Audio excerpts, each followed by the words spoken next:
Hello and welcome back. Over the past 2 months, I've been preparing a massive update to my roguelike game, Patch Quest. Unlike most roguelikes, Patch Quest has an open world that you can explore freely. This world is themed after a tropical island, with jungles, deserts, cliffs and coastline to explore. You can also defeat dungeons to unlock permanent shortcuts that help you explore further from the base camp. In the last update, this overworld was made entirely out of square rooms, usually filled with enemies, so it was a lot like The Binding of Isaac in that way. However, this caused a problem. The game has lots of different habitats, and to make those habitats feel unique, I added loads of different obstacles. Some of these are helpful and some are hazardous, and I ended up making dozens of them. But unfortunately, I was struggling to use them well. The small, cramped battle rooms could get extremely hectic, and this meant that the obstacles had to be used very sparingly, or things would just descend into chaos. So that's why I decided to make a brand new level generator. It can generate much longer rooms that are made out of a series of distinct segments, and each segment could then be specially designed to make the most of a particular obstacle. Last month, I set up the basics of this system and got it working for each of the 4 starter habitats. You can check out Devlog episode 14 to see the details of how it works. And this month, I've been extending the system, giving it a broader range of options and also making it compatible with all 8 of the outer habitats. This was a huge task, leading to a lot of late nights and even more cups of tea. But I'm really happy with the results, so let's now take a look at each habitat in turn. First off, let's visit the Hive Zone. You can see that each obstacle tends to spawn in groups now. Since the rooms are much larger, I can place many more of them without making things cramped.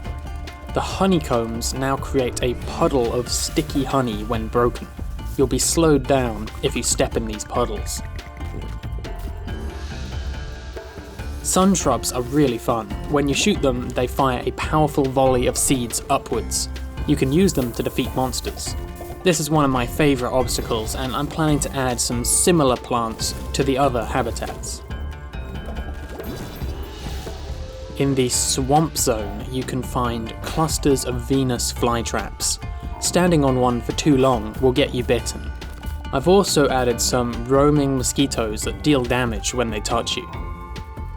These rotting tree stumps can block your path, and when broken, they'll release a few spiders, so watch out for them. And bubble bulbs can inflate a bubble around you. They often spawn on the banks of stagnant rivers, which helps you float over the water. In the Zen Zone, you'll come across these silk moth colonies. If you break the nest, it releases a cobweb that slows down your movement and slows down projectiles for a period. And the Fanterns now spawn in groups too. I've modified their attack pattern to be a little bit more aggressive. How could this happen to me? In the Glacier Zone, I've added these large stretches of slippery ice. They provide an open area to fight in, but they also make your motion a little harder to control. Most of these obstacles were in the game previously. What's new is the level generator, which is using the obstacles in much more interesting ways. Just for fun, here's a behind-the-scenes look at my Unity scene.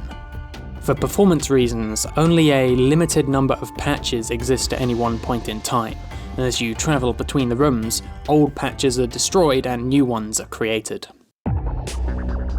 Before we move on to the rest of the habitats, let's cover the new and improved Perk Grid. Perks are permanent upgrades that you can unlock as you level up. At first you can only see these 4 starting upgrades, but as you unlock them, their neighbours are revealed.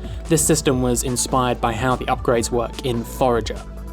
I've now added a theme label to each of the 4 directions on the grid. Clockwise from the top, these are Blaster, Gadgets, Clothing, and Riding. Since many perks are hidden at the start of the game, these labels are important for suggesting what kind of abilities you might find at different points on the grid. I've also replaced several of the perks on this grid. In particular, I've gotten rid of the ones that just gave you a basic stat boost, because that's boring. Instead, I've tried to make sure that most of the perks are giving you a new mechanic of some kind. The Blast Nozzle perk gives you a melee attack. If you shoot a monster from point blank range, you'll push it back and stun it. This consumes some of your ammo. I really love this perk because it lets you push the monsters around and it stops you from getting trapped in corners. The Pheromone Spray perk will stop enemy monsters from attacking you if they're the same species as your mount. This lets you walk past some encounters without triggering combat, but if you hurt them, they will aggro anyway. The Vitality Visor perk lets you see enemy health bars. This perk is extremely useful, I can't believe I didn't add it a year ago. There's a bunch of other new perks too, but I won't cover them all right now because that would be a bit of a spoiler. There's also a few empty slots on the grid that I haven't given perks yet, so if you have a cool perk idea, leave it in a comment below. I've also added a new combat mechanic. Before monsters attack you, they charge up and glow. Now, if you can shoot a monster exactly at this moment, you'll counter the attack and you'll stun it. This is extremely useful when you're surrounded by loads of monsters. I've also, once again, overhauled your main weapon, the Nutria Blaster. This blaster uses the wild fruits that you find while exploring as its ammo. From a design perspective, I decided to use fruit because I wanted to let the player blend their ammo together and make a new ammo type with unique effects. So it made sense to have fruit ammo that you could blend into an ammo smoothie. Unfortunately, this mechanic has been really hard to balance. Blending the ammo was fun, but it was also extremely powerful, and that drew attention away from your mounts and all of the skills that they can use. So I made it into a super move that you can only activate occasionally. But that meant that most of the time you'd have to use the basic ammo, and that was pretty lame. So I've mixed things up again, and your ammo fruits can now be used individually, like this. When you pick up a new fruit, it automatically applies to your weapon. I also removed some of the less interesting ammo types so that I could make each one more unique. There's now 8 different types. Rapid fire ammo lets you shoot a constant stream of bullets. Shotgun ammo is close range and it covers a wide spread. Explosive ammo has a blast radius. This blast can clear away enemy shots. Homing ammo will home in on your targets. Splitting ammo splits open into multiple shots after a short delay. With the correct spacing, it does a lot of damage. Rifle ammo is fast and powerful, if you can aim it well. Burst ammo fires 3 shots at once. This is helpful for piercing through enemy blockades. And jumbo ammo makes your shots really, really big. Did you set it to Wumbo? Each fruit bush gives you a limited number of shots, so don't get too trigger happy. However, you can now carry up to 3 different ammo types at once, and you can swap between them with the mouse wheel or the D-pad. You can also still create ammo blends. Here's a few examples.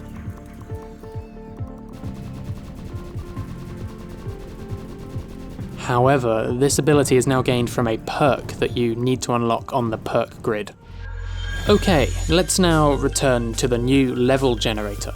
The Rubble Zone can spawn minefields. These mines will explode with fire-type projectiles when triggered. There's a slight delay, so you can run over them if you're quick, but be careful. The sentry turrets have been completely reworked. They now spin around slowly in circles, and if you walk right in front of one, it'll try to shoot you. Also, the thunder rods call down alternating lightning strikes. The gaps in this pattern are just big enough for you to pass through. The Fossil Zone has these brand new porcupine trees, which are spiky and they hurt you on contact. You can also find these large termite colonies. The termites will constantly respawn, so it's usually best to focus on dodging them.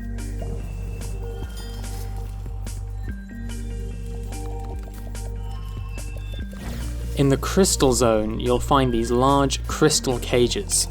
This one has some ammo in the middle that I can claim.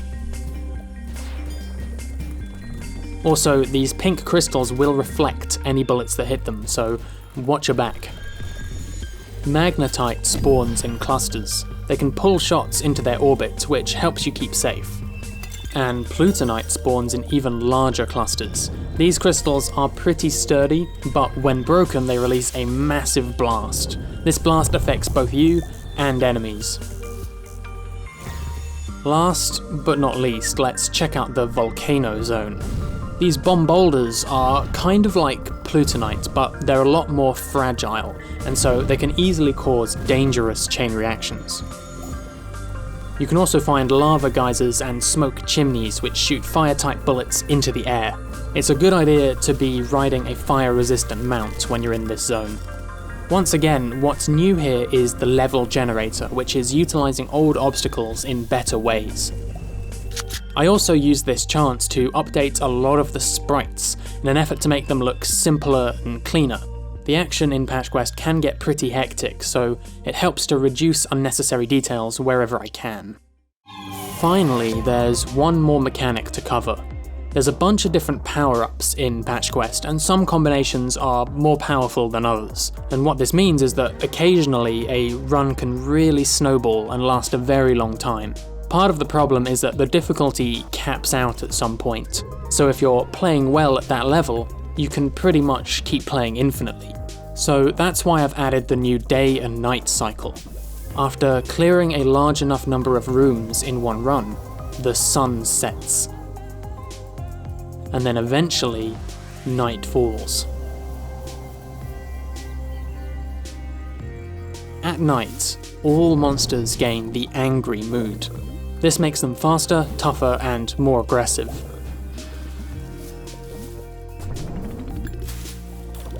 On top of this, if you survive the night long enough, the weather picks up into a storm, and large, harmful raindrops start falling from the sky.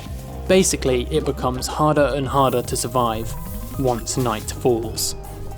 So this puts a soft cap on your run duration. If you've almost reached your destination, you can probably fight a little bit further into the night, but at some point you'll be overwhelmed and sent back to base camp. As the overworld is expanded in coming months, this should also incentivize unlocking these shortcuts, so that you can travel deeper into the island while it's still daylight. Now let's quickly cover my future plans. I was planning and hoping to revamp the dungeons this month, but in the end I just didn't have time, so I'll be tackling that in June. Hopefully I'll even add a couple of brand new dungeons. Also, I want to spend some time working on the power-ups. There's currently 32 of them, and I haven't really touched them for a whole year.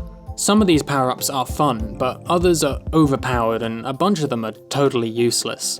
So I'm planning to replace all of these power-ups with a new, much smaller set of power-ups, but where each of them really makes a difference to the gameplay.